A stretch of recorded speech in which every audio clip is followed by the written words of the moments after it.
I hate to tell you this, but some really painful things are going to happen to you in the future. That's probably not what you want to hear, but it's the truth. At some time, everyone faces very difficult situations that range from disappointment to tragedy. It might be a poor grade on a test, or having your heart broken, or even the death of someone close to you.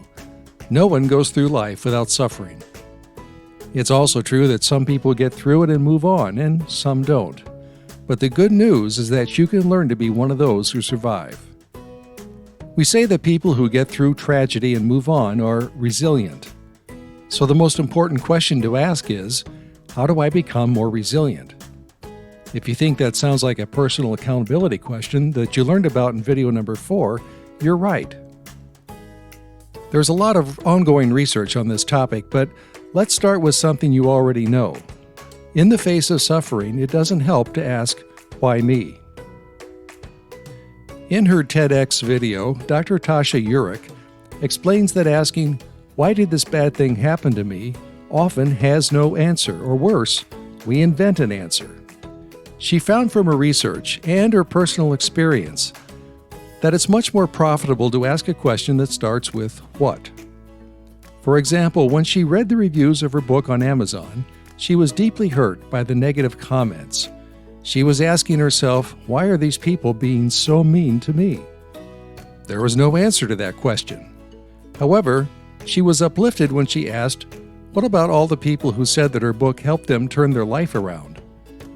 Asking why something bad happened to you can lead to an endless loop of self-pity and misery. Asking a question starting with what can be a way out.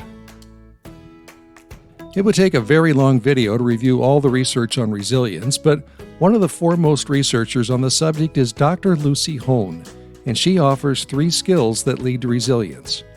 First, resilient people are good at setting their focus on things that they can change and accepting the things they can't change. Take Alex, for example, who didn't make the basketball team because he just wasn't athletic enough. That was hugely disappointing, and he felt rejected and embarrassed. He realized that he couldn't change that decision, at least not this year, so he began to focus on what else he could do.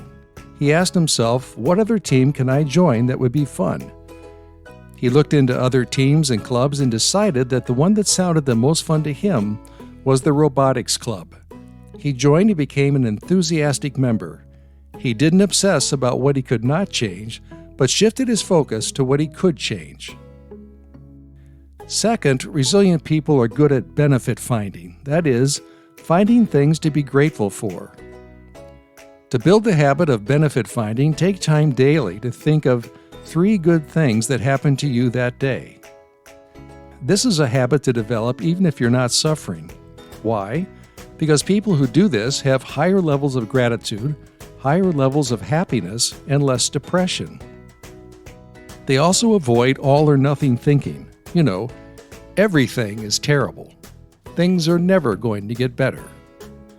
Benefit finding exposes the lies of all or nothing thinking. Third, resilient people ask, is what I'm doing helping or harming me? They understand they can choose to do things or not do things based on how beneficial it will really be. Just like a person who wants to lose weight can choose to eat healthy foods and avoid sugar. Another example is if someone is getting more and more depressed by playing specific songs that remind them of a lost love, they can choose to stop it. In other words, they are taking responsibility for themselves by asking the right question. Are these actions or patterns of thinking helping or harming me? So let's sum up. In the face of suffering, it is helpful to avoid victim thinking by creating a personal accountability question instead of asking, why me? Set your focus on things that you can change and accept the things that you can't change. Find 3 things daily that you're grateful for. Ask yourself, is what I'm doing helping or harming me? Is there something in your life right now that makes you feel depressed or hopeless? Try these skills and stay with them. They're not magic, so don't expect instant results. It takes time. But continued use is how skills become habits. As we've seen with other habits required to become an adult, you can become more resilient through effort. It takes a decision on your part to do the work. If you've adopted the growth mindset that hard work is good for you, and you're practicing personal accountability, then you are well on your way to becoming a more resilient person in the face of the hard things that happen in life. To make sure you're notified of updates to this channel, please click the subscribe button and then click the bell icon.